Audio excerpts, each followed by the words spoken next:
G'day guys, welcome back to the channel. It's Enno here from Fantasy Take TV. Going to be doing a sort of final team update today after all the practice matches have finished. Obviously we got round 0 starting on Thursday, which is crept up incredibly quick. Obviously 10 days still until the SuperCoach season ticks off, but we got footy on Thursday coming up, so very excited for that. Been an absolute mindfuck, to be honest. I'm going to put it, there's no other way to put it, the last couple of weeks with a lot of options of, value presenting themselves. The forward line is as we know it, but in midfield as well, there's been a lot of cheaper options pop up and a lot of things to discuss. So I'm just going to put a final team sort of out here today that, is sort of where I've got to at this point, but still obviously round 0 is going to change things.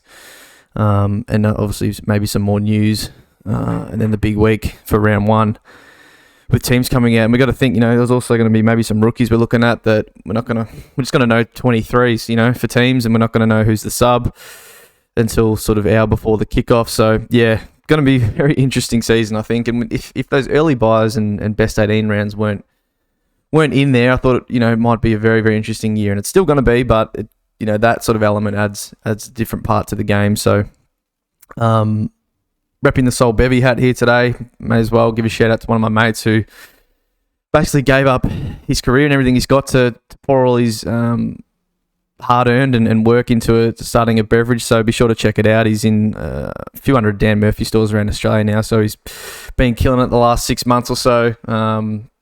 Sort of like a limoncello spritz. So, shout out to Stefan, or Stiffy as we call him, and go check it out. But we'll get into the team. So in defence, honestly, I don't think I've seen too many teams not have at least 3 or 4, 3 of the 4 of these premium guys. A lot of guys have sort of put up some doubts, like Sicily, and Sinclair's obviously injured at the moment.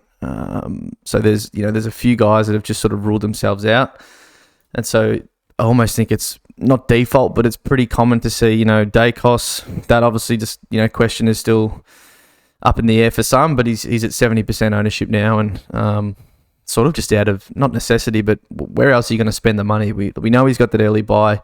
We know he might get a tag from Finn McGuinness the round before, but it's still Nick Dacos, and if, we're taking up all this value elsewhere in the field, as you'll see in my team, where else are you going to spend the money? So Nick's there at D1, Stewart's there at D2, similar vein of, who else are you going to be spending that type of money on? And we've obviously got to, as you'll see with my team, I've got to spend the money where I've not got many primos. I mean, in the forward line, there's not many to choose from, obviously, but in the midfield, maybe you've, taken more of the value picks. So Stewart's there. Then we've got Sheasel. I was pretty confident on him weeks and weeks ago, but now he's just shot up to, actually didn't see that, 41% owned. So, look, the dream was probably too good to be true of him being a pretty low-owned premium. So, not surprised. He just finds the ball. It doesn't matter. I don't think if he's playing half-back, maybe stints in the midfield, or even, I don't think he's going to play too much half-forward, but even still, he's going to be around the ball as often as he can be, and yeah, he's going to rack it up. And then Hayden Young, was really impressed with that last game we saw, of him as sort of a full-time midfielder. So I think, again, 41% owned, it doesn't really surprise me. Doesn't have an early buy, and we know all that. That's the case with Stewart, Sheasel, and him. This is where it gets a bit... it's not the most confident thing I have when you have the rest of the spots taken up by rookies like a Gibkiss. We got Caulfield, we got Reed, we've got Pink, and then there's obviously other guys like Ethan Phillips, who was the Saints guy yesterday, Showmakers or whatever his name is, and then there's just some other guys floating about that might be options, but I think with these guys, at least Gibkiss and Reed have got pretty much locked in job security. They're not going to be, their spot isn't really threatened. Caulfield maybe a bit iffy. We'll have to wait and see. And then Pink, I think similar. I think his spot, at least early on, is going to be, pretty secure. Do you want to field 2 of these rookies on field to begin with? I've been desperately searching for a D5. I know Kitty's there at sort of just under 400k. Zach Williams, we're going to have to wait and see what happens there, but I don't think he's going to be playing round 0, and I honestly think he might not even be playing round 1. They're going to take it a little bit slow with him, in my opinion. I don't think he's an absolute rush to get into the team or best 22 lock either. So, look, I think I wouldn't do this normally. I don't really want to have these type of key defender rookies on field for too long, but 4 of the first 6 rounds are best 18. So, is it really going to hurt that much? I don't really think so. So, that's what the back line looks like for now. It's pretty stock standard, I think, at least when I look in the Discord, what most people are sort of running with. At least a good chunk of these players in their team. So not too exciting, but I think that's what we're going to go with. This is probably the line. I don't see a hell of a lot changing really, unless maybe Caulfield isn't best 22 or something pops up there. In midfield, I am not going with our Bont to start the season. I just don't care. I just don't. Again, a lot of value picks have pretty much fill up the rest of my team. I think I have more than enough money to spend over 700,000 on someone like Bont, but he's just going to be an easy captain selection most weeks. Or he's going to be involved in my VC or C pretty much every week. So it just takes that bit of edge off there when you're trying to find a captaincy score. Week to week. M2, I mean, these next 4 or 5 positions, I want to say, have been the ones that have changed the most over the last week or so.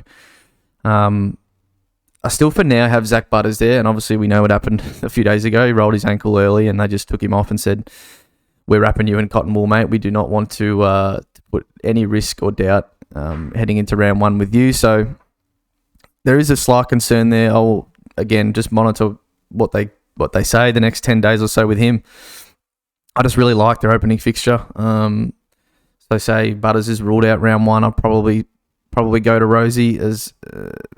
not as confident with him as I am a Butters, but because he might play a bit more forward. But I just think they're obviously no early bye. We know all that with them. They got a really good opening fixture, a lot of games at home. I just want to pick someone from their team to. I think there's going to be they're going to get a lot of the points, a lot of the pie really in each of those, in a lot of those games they play early, and I want someone as their high-end primo that, that's going to score those points. So Houston's there in the back line. I know a few people might be toying with him, but I just ummed and ahed on him too much. I just not confident enough to pick someone like him. He's almost 600k as well. So Butters is there for now, but obviously we'll monitor, what Port say about how he's going the next week also. Errol is the next one in here. Again, it's a sort of similar thing with, yes, they do have the early bye in round, it's a later one, which is good. But the games leading up into it is just ridiculous. Obviously, Collingwood they open with in round 1. They obviously play Melbourne this week, but we get to sort of see what happens there. They've got so many midfielders out now. Adams is injured. We know that. Parker's broken his arm. They're just missing a lot of guys in there that, but I think this is time for Errol to step up and get some more mid-time, which they've said he wants to. He said he wants to. I don't think it's very important for him to have a high amount of mid-time anyway, but, I think it's Essendon, Richmond, and then West Coast just before his bye, and it's like, I just think I can see him going absolutely berserk over those few weeks, and, someone we'll probably wanted to target after that bye anyway. He might not be cheaper than that price. He might be 50k more. So for now, I've got him. He's only like 22. He's only going to get better. So he's in almost 40% of sides as well. So it's almost like a bit scary if you don't go with him. So he's there for me now. Next one is Nick Martin. Saw all I needed to saw in that Geelong game they played. Absolute free reign in defence there. Gets forward, does whatever he wants really, and takes some kick out. So I think Ridley out now for a little bit. Not sure it'll be long term, but I just think it's going to be the Nick Martin show down there. They're going to give him the license to do what he wants. So he's going to rack up a lot of pill.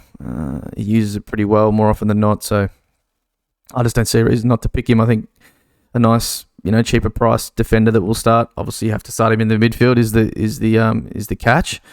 But come the end of the sort of early bye rounds, heading into round 7, he'll be a defender, and we'll be able to flip him back there and get one of those sort of defender rookies off the field. Now, the next one is the one I just never envisaged myself picking. I never really have. I don't think Ollie Wines has ever been in my SuperCoach team over 10 years, and to have him sitting in it in a preseason of 2024 doesn't sit right with me in one way or another. So, look, he had, heading into last year, off-season knee surgery, didn't have much of a preseason. They played him more, bit wing, more forward. He still had about 50% CBAs, but he just wasn't himself, or wasn't the player that he can be. Last year, only averaged 80 or something like that. He's priced at 83. So, look, there's upside for him to go 100 plus again. They said they're going to put him back full-time midfielder. Ken said that. He said that, and then we saw it on the weekend.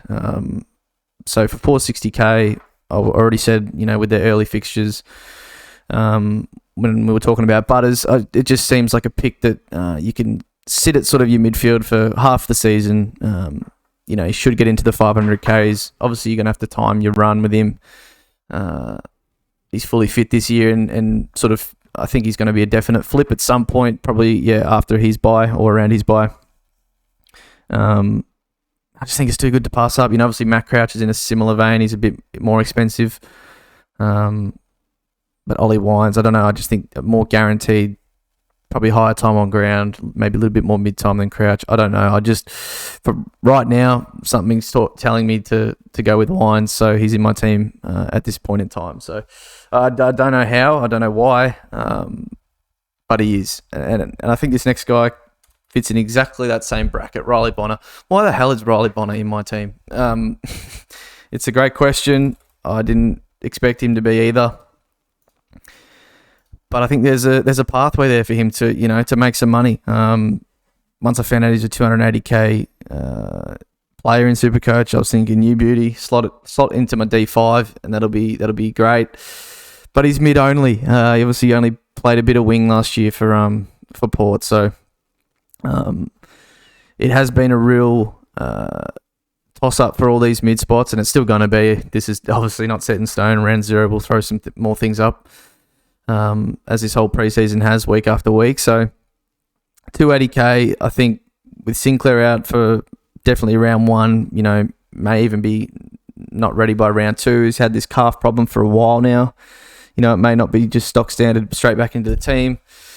Nass has obviously come on a little bit, but then obviously Jimmy Webster's going to get suspended for quite some time. Dougal Howard, whilst they don't play similar roles in the team, still is a defender that's done his hammy and should be out for a little bit. So I think his job security is fine enough. It's just whether or not, maybe Sinclair comes back round 2. Nasai is still around. Maybe his point scoring will drop off a little bit with those there. But maybe, it's not even a guarantee Sinclair comes straight back in and plays defence either. Their midfield is struggling right now with, they've got Jack Steele back in there looking pretty fit, but then outside of that, Seb Ross was still running around yesterday. Philippou was there. I think Brad Crouch is due to come back in, but it's, maybe Sinclair plays a bit of mid-time like he has in the past. So I think for now, Bonner presents a good option. Do I love it? No, I do not. But right now, he's getting one of those valuable mid spots in my team, and I don't know if it sits well with me for now, but he is. Then we fill it out with McKercher and Sanders, as most people will, whether or not you have them. I think George has McKercher on the bench. Don't know if I love that. Maybe it's a bit of an overreaction to one of the preseason games, but there's going to be enough ball in North's defence, I think, for the year for McKercher to have some decent games, 80s or 90s, and I think he can average 75 to 80. There will be maybe a couple of down games, but I think he can obviously be one that has a spike game too. We only saw a couple of weeks ago when, it was against Collingwood, him, Fisher, and Sheezel were all still playing in that defence, and they all got a heap of it. So, maybe there's less of it for him in the real stuff, but I still would want to have him on field most weeks.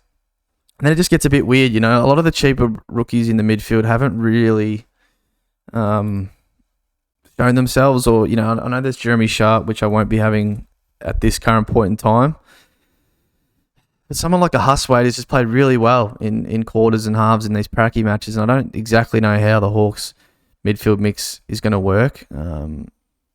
He's 180k. It does present good value if he gets the role. I'm just not super sure on it. So, I could use some help on it there from some Hawks fans. And I guess Norths is too a little bit strange, with Lazaro, LDU, Powell, Wardlaw was in there quite a lot.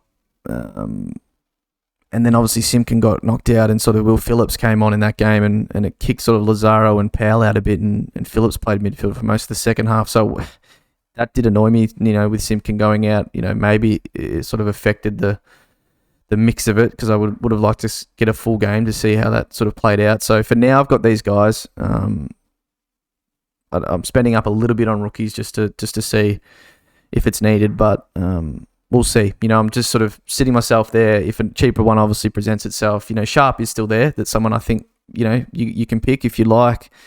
Playing on the wing, obviously is a cheaper price, so has a bit better chance of making some money. But these guys are in sort of all better roles. Clark's going to have to play midfield for the Cats. Guthrie out for a bit. They haven't got too much going through there. And then Lazaro and Huswaite. So, look, I've got them there for now. Other people might have one of them on field and have dropped one of the mids to accommodate that. I just don't really see where I'd spend the money. Obviously, it might be on a fifth defender. You could get rid of Butters or Goulden or something, pick another defender, field a Huswaite and then go from there. So that's still an option on the table for me. But right now, this is how I'm sort of setting it up.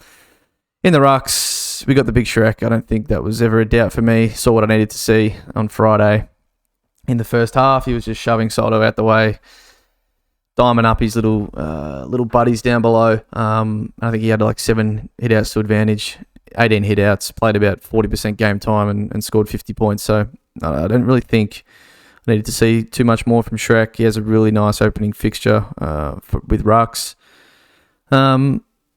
And yeah, he doesn't have an early buy. So, Grundy's obviously there for 100k cheaper. Has the buy.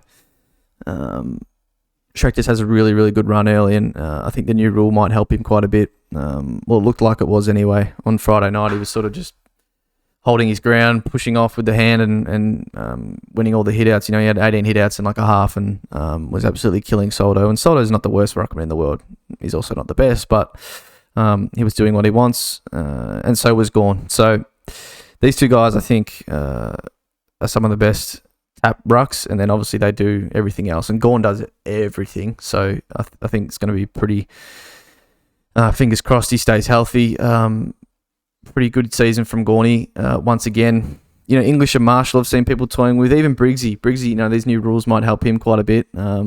He's a big, powerful ruckman, so it'd be interesting. But I think I'll be rolling with Shrek to begin, and we sort of reassess at round 6, see what happens. And if he's still fit and firing, I don't think he'll be leaving my team. But got him for now. Then we've got just a loophole to finish off. Naismith is still kicking about. See what happens there. I don't think Nane could be too far away, so I don't think I have to fully pick him if he's just going to be out of the team. But I will have enough money to make that switch if needed. So for now, I've got Livingston. But we'll see if Naismith plays. And I still don't know what Uze will be wanting to do, whether we play 2 rucks or not. Fisher, I don't really want to talk about that guy, to be honest, but he's got to be in your team. It's absolutely ridiculous. Another year, another North half back in the forward line. So does his game ever change? Not really. Jordan played really well. Running machine off the wing there. Might even get some mid-time now with all the injuries they've got. He was already getting a little bit, but obviously there might be more of an uptick with that. Billings, I liked what I saw off half forward. Reed, liked what I saw in that second game that he just played. A bit more midfield time, able to do what he does in there, use his powerful, acceleration and fend offs. He was doing a bit of everything. So I was happy to see that from him in the second game. I missed the first game when everyone was jumping off, so I didn't understand why. But then I saw the second game and was happy enough to continue with him. Sexton, again, just an absolute lock of a pick in that disgusting role he's playing. Darcy Wilson played really well, actually, as well. So it'll be sort of a toss-up, with fielding who I field each week. Lazaro has forward status. We can swing there. Hustwaite, if I keep this structure, again, maybe you could try and flip some rookie roulette and bench Kircher on a week that he doesn't have a great matchup, but it's still playing with fire, isn't it, early? And then Cadman looks a lot bigger this year. Got some ruck time as well. I've got some nice opening fixtures. And then for the last spot, I've really been tossing it up, actually, for quite a while. There's Lohman from Brisbane. I'm not sure has got the greatest job security. Dempsey, similar. Both scored really well in the preseason. There was Harvey Thomas, I think it is, who's from GWS, little small forward or high half forward that played quite well in that game. Manor, I don't think will get a game. Windsor, is there as an option, but I don't want to spend another 180k on another player, but he's more of a wingman. Well, he's a wingman compared to sort of your Hustwaite or Lazaro. Dersma actually looked really good as well. I think he's going to be a pretty good player, but playing that sort of just forward role, second, third forward, not too sure you want to pick someone like that. Watson, similar, just a small forward. So trying to spend some money on another forward rookie here is a bit tough. You could throw Lazaro down, which I will if Matty Roberts is an option and have him there. So still monitoring some rookies, but I've just got McNeil for now. Why? Look, Dogs play West Coast in round 3. He's been playing pretty well in the preseason, sort of high half forward role. Could just absolutely downhill ski that game when they beat West Coast by 100 and spike a bit of a price rise. So yeah, that spot's very up for grabs. Maybe round 0 rookie pops up, we're not sure of. So that's where we sit for now. There was also Blake Howes, actually, a defender rookie for Melbourne that got announced to be playing today. So maybe he takes up a spot. Say if Caulfield isn't best 22, we'll get to see how he goes this week. So that's where the team sits for now. Obviously, a lot to go under the bridge. Round 0, we'll get to watch. I think JD's keen to do a bit of a watch along with me for the Thursday night game. Melbourne and Sydney, there's quite a few relevant players, primos and rookies in that game. So we'll be able to, give our thoughts during that game and watch some footy as it's back, but obviously not quite SuperCoach season. So this is what I've got for now. You could even field a Cadman round 1 I've been toying with against North, the way they're looking. So, should be interesting. As I said, if you told me my midfield would look like that even 2 weeks ago, I would have slapped you in the face. So, a lot of value in there. I'm still missing Crouch, as I said before. Even Carl Amon, I didn't mention, who's going to have the license back there. Obviously did the last 5 games of last year. And there's probably other guys I haven't even... George has got Sam Berry, who's, popped up again out of the blue. Thompson Dow. There's a lot. And it's really hard to figure out how many spots you want to give to primos, like Bont, Butters, Goulden, and then how many you want to give to the value options. While still keeping guys like Sanders and McKercher on field, and then some people, think Hustwaite's going to be a great on-field option. So I could have 12 mid spots and fill them all comfortably, but not the case. So it's been an interesting preseason. It's going to be an interesting year. Very much looking forward to it, but obviously we've still got to wait another 10 days until SuperCoach starts. So good to have footy back this week. It's going to be a lot of fun. We'll be doing a few podcasts leading up to actual round 1 when SuperCoach starts. So tune in. We might not super locked in for that watch along on Thursday, but I think I'll be more than happy to do it if JD or George joins me for that. So thanks for watching, guys. We'll see you on the next video or podcast. And until then, cheers. Pulling out the coupe at the lot.